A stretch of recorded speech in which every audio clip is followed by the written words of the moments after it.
नमस्ते।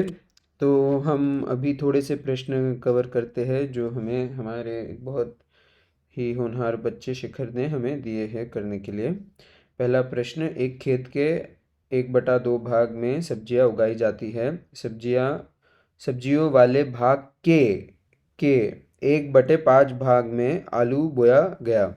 पूरे खेत के कितने हिस्से में आलू बोया गया? तो इसका उत्तर हम कैसे करेंगे बच्चों? हमने देखा था, इसमें एक ही चीज़ आपको याद रखनी है कि जब भी के या का हो भिन्न में, तो क्या करना है? तो गुणा करना है ना? तो जैसे कि यहाँ पे दिया है, एक ज़मीन है, एक खेत है, उसका उसके आधा भाग में सब्जियाँ उगाई जाती है। तो सब्जियाँ उगाई जाती है आगे आधे ज़मीन में। एक मिनट, इसको सॉरी, ये ज़रा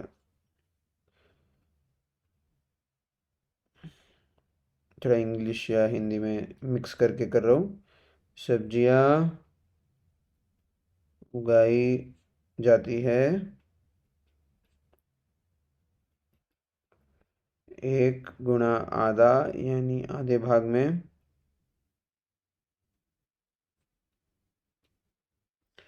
फिर यहाँ पर है कि फिर सब्जियों वाले भाग के 1/5 भाग में आलू बोया गया। आलू बोया गया आधे के 1/5 में, है ना? अतः आधे गुणा 1/5, जो कि होगा 1/10। तो हम कहेंगे कि ज़मीन के 1/10 भाग में, पूरे खेत के 1/10 भाग में आलू बोया गया। दूसरा प्रश्न, 8/5 मीटर लंबी रस्सी के 4 बराबर टुकड़े किए गए, प्रत्येक की लंबाई बताओ। बच्चों ये तो बहुत ही सिंपल है। मान लो अगर ये 8/5 मीटर लंबी रस्सी नहीं होती, मान लो ये छोड़ दो, अगर मैं बोलता 80 मीटर लंबी रस्सी के 4 बराबर टुकड़े किए गए, प्रत्येक की लंबाई बताओ, तो आप क्या कहते हैं कि हाँ सर, 80 मीटर की अगर रस्सी है तो 80/4 कर दो, तो हर प्रत्येक की लंबाई 20 मीटर होती है। तो बस करना वही है, भाग करना है हमें। तो हम यहाँ पर 8/5 का भाग करेंगे 4 से, तो प्रत्येक की लंबाई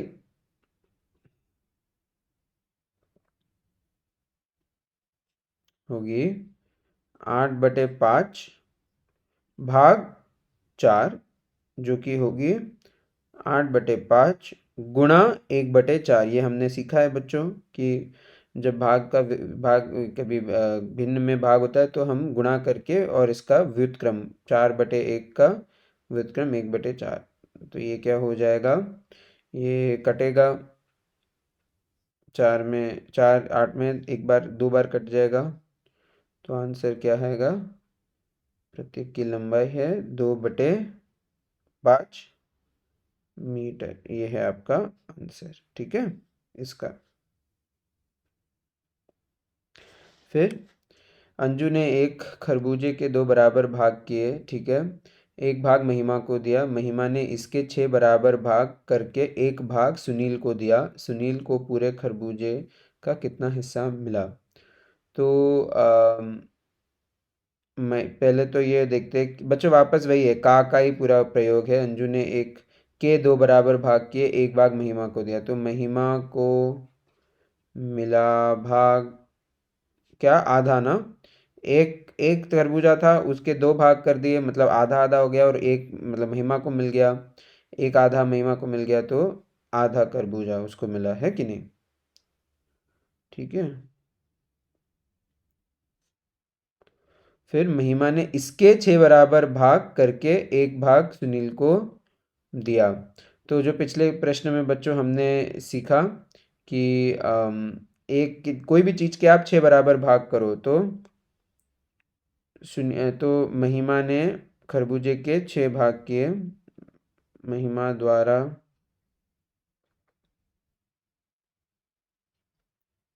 भाग किए कितने, आधे के 6, तो आधे के 6 भाग किए, तो ये आप ऐसे कर देंगे, जो कि होगा आधा गुणा 1/6, जो कि है 1/12। बस यही है आपका आंसर। और इसमें से क्योंकि 1/12 भाग, एक भाग इसको सुनील को भी दिया ना, तो सुनील को पूरे खरबूजे का 1/12 हिस्सा मिला। ठीक है, ये आंसर होगा आपका।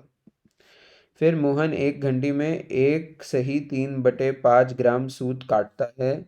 4 सही 1/2 ग्राम सूत को काटने में कितने घंटे लगेंगे? तो ये सिंपल है बच्चों। समय और समय एक लाइन में और सूत एक दूसरे में, ये हमने किया है बच्चों। एकीकरण, यूनिटरी मेथड। समय 1 घंटा, तो कितना सूत कटा?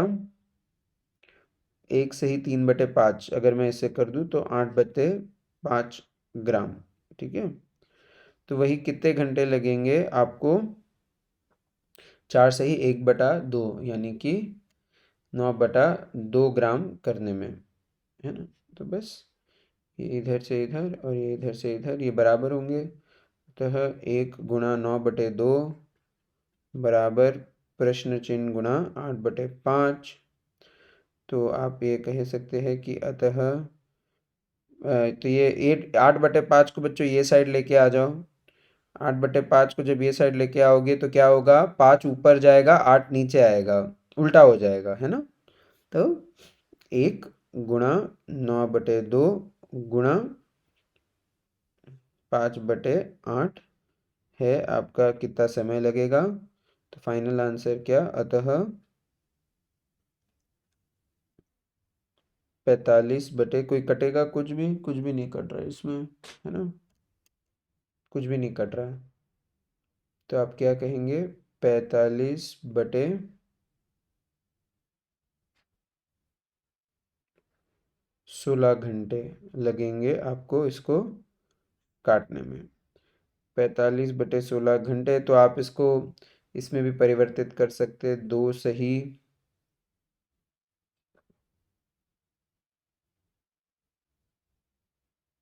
ये मेरे हिसाब से हो जाएगा, हाँ, 2 सही 16/13 घंटे।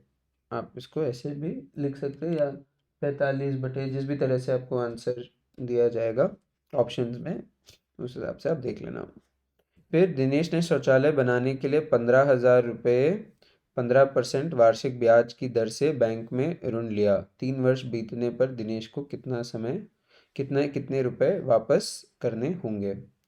तो 15,000 रुपये 15% वार्षिक ब्याज की दर से बैंक में ऋण लिया, तो 1 वर्ष का ब्याज कितना हुआ? 1 वर्ष का ब्याज हुआ 15,000 गुणा 15% गुणा 1, है ना। जितना भी आपका मूल वो है, गुणा ब्याज दर गुणा समय, तो ये हो जाएगा 15,000 गुणा 15/100 गुणा 1। इसमें आप 0 0 कट करेंगे। ये हो जाएगा 2,250। और फिर आप, तो 3 वर्ष का ब्याज कितना होगा? अगर 1 वर्ष का इतना है तो 3 वर्ष का ब्याज, आप वैसे पहले स्टेप में भी इसको गुणा 1 के बजाय गुणा 3 कर सकते थे, पर मैंने थोड़ा सा इसको और लॉन्ग कर रहा हूँ। कितना आ जाएगा? ₹7,750।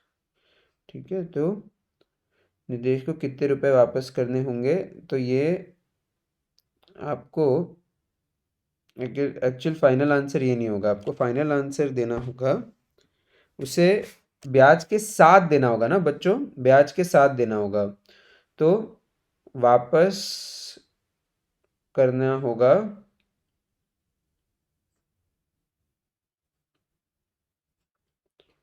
ऋण जितने समय ऋण, अरे रुप क्या लिख दिया, ऋण प्लस ब्याज दोनों देना होगा ना। 15,000 तो लिए वो तो देना ही है, और उस पे जो ब्याज था वो भी देना होगा। ऋण प्लस ब्याज, तो कितना देगा वो? 15,000 प्लस 7,000 से 6,750, जो कि होगा 21,750। ये होगा आपका फाइनल आंसर। ठीक है। फिर अगला प्रश्न, एक दुकानदार को 500 रुपये की लागत पर 8% का लाभ हुआ, उसे कुल कितने रुपए का लाभ हुआ? तो ये तो बहुत इजी है बच्चों। लाभ इक्वल टू 500 का 8%, है ना। तो हो जाएगा 500 गुणा 8/100, 0 0 ये कट हो जाएंगे, कितने 40 रुपये का उसका फायदा हुआ। ठीक है। फिर आते हैं अगले प्रश्न पर। कमल ने एक टीवी रुपए 10,000 में खरीदी, 2 साल बाद उसने वही टीवी रुपए 7,000 में बेच दिया, बताओ उसे लाभ हुआ या हानि, और कितना कितनी? तो हम इससे सबसे पहले तो ये बता देंगे कि भाई लाभ हानि हुआ, ये समझी बात है। हानि कितना हुआ, कितने में खरीदा था 10,000, बेच कितने में रहे हो 7,000, तो हानि हुई 10,000 माइनस 7,000 यानी 3,000 रुपये की। और हानि का प्रतिशत होगा, हानि जो भी हानि है 3,000 बटे उसकी जो मूल, जो उसका व्यय था, जो उसकी प्राइस थी 10,000 रुपये, उसको प्रतिशत में लाना है तो गुणा 100, जो कि हो जाएगा 30%। ठीक है। तो ये 30% आपका प्रतिशत है, और कितनी हानि हुई 3,000 रुपये की। ठीक है। तो आशा करता हूँ इससे ये प्रश्न सब आप समझ गए होंगे। बहुत बहुत धन्यवाद।